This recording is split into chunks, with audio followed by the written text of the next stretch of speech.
Read the above sentence carefully.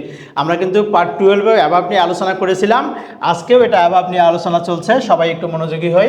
প্রত্যেকটা ওয়ার্ডের part সার্ভিসে যদি বিশ্লেষণ করি তাহলে রিডটা হবে আমাদের এখানে বেসিক্যালি ভার্ব, দাটা তো আমাদের এটা ডিটারমিনার, আমরা সবাই জানি। পার্ট সার্ভিসগত দিক থেকে অ্যাডজেক্টিভ, এটা না লিখি। এখানে অ্যাবাভটা হবে আমাদের অ্যাডজেক্টিভ,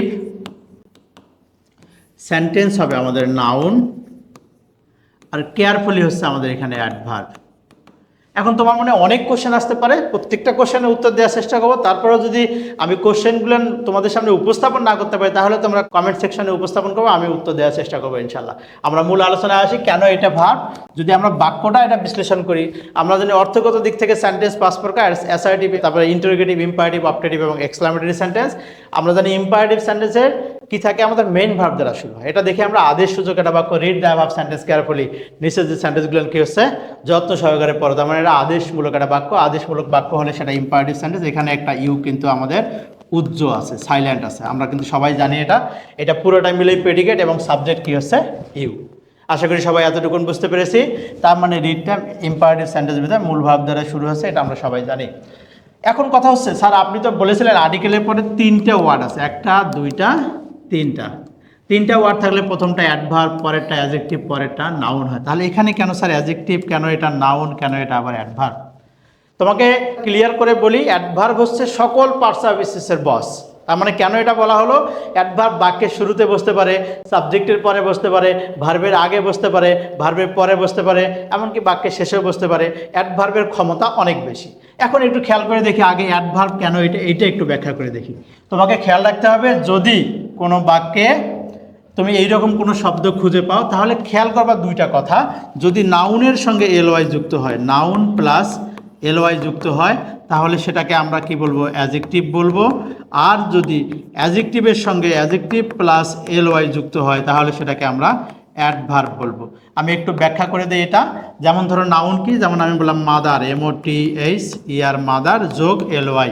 দেখো এটা নাউন, তার সঙ্গে এলওয়াই যুক্ত আছে, তাহলে হবে MOTHER, এলওয়াই, মাদারলি, এটা হবে আমাদের অ্যাডজেক্টিভ।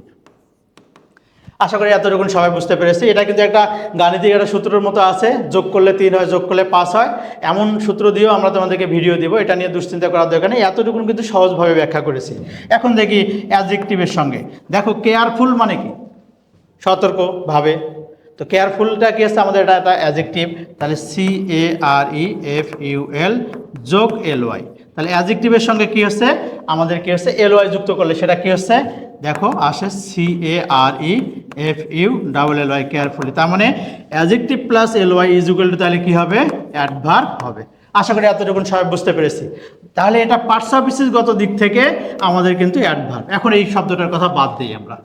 দেখো দেখি আর্টিকেলের পরে কয়টা ওয়ার্ড আছে, একটা আছে, দুইটা আছে। তাহলে এই যে অ্যাবাভটা এখানে কি হচ্ছে আমাদের অ্যাডজেক্টিভ, পরেরটা আমাদের কিন্তু হবে নাউন। একটু শর্ট করে বলি, ইম্পারেটিভ সেন্টেন্স বিধায় এটা কি হচ্ছে আমাদের ভার্ব।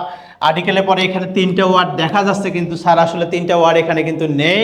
কয়টা ওয়ার্ড আছে দেখো, এখানে 2টা ধরতে হবে। এইটা কেন ধরা যাবে না, কারণ এই যে অ্যাডজেক্টিভের সঙ্গে এলওয়াই যুক্ত আছে, দ্যাট ইজ হয় এটা অ্যাডভার্ব। তার মানে এই ওয়ার্ডটাকে আমরা বাদ দিলাম। এখন আর্টিকেলের পরে কয়টা ওয়ার্ড আছে, একটা, দুইটা। তাহলে প্রথমটা কি হচ্ছে আমাদের অ্যাডজেক্টিভ, পরেরটা হচ্ছে নাউন। আমি কিন্তু আরও একটা গুরুত্বপূর্ণ কথা বলেছিলাম, নাউনের সঙ্গে এলওয়াই যুক্ত থাকলে অ্যাডজেক্টিভ, মাদারলি, এটা ভালো করে দেখে নিব। আর অ্যাডজেক্টিভের সঙ্গে এলওয়াই যুক্ত হলে অ্যাডভার্ব, এটা হচ্ছে কেয়ারফুলি। আমরা এই জায়গাটা ভালো করে দেখে নিব। আশা করি সবাই যে আজকের বিশ্লেষণ ধর্মী যে ক্লাসটা ছিল সেটা সবাই বুঝতে পেরেছি। যদি বুঝতে পারি এবং নিজের একটু উপকারে আসে তাহলে এটা আমরা শেয়ার করে সবার মাঝে বিলিয়ে দিই, সবাই যাতে শিখতে পারে। সবাই ভালো থাকি, সুস্থ থাকি, সবার জন্য শুভকামনা থাকলো। আল্লাহ হাফেজ।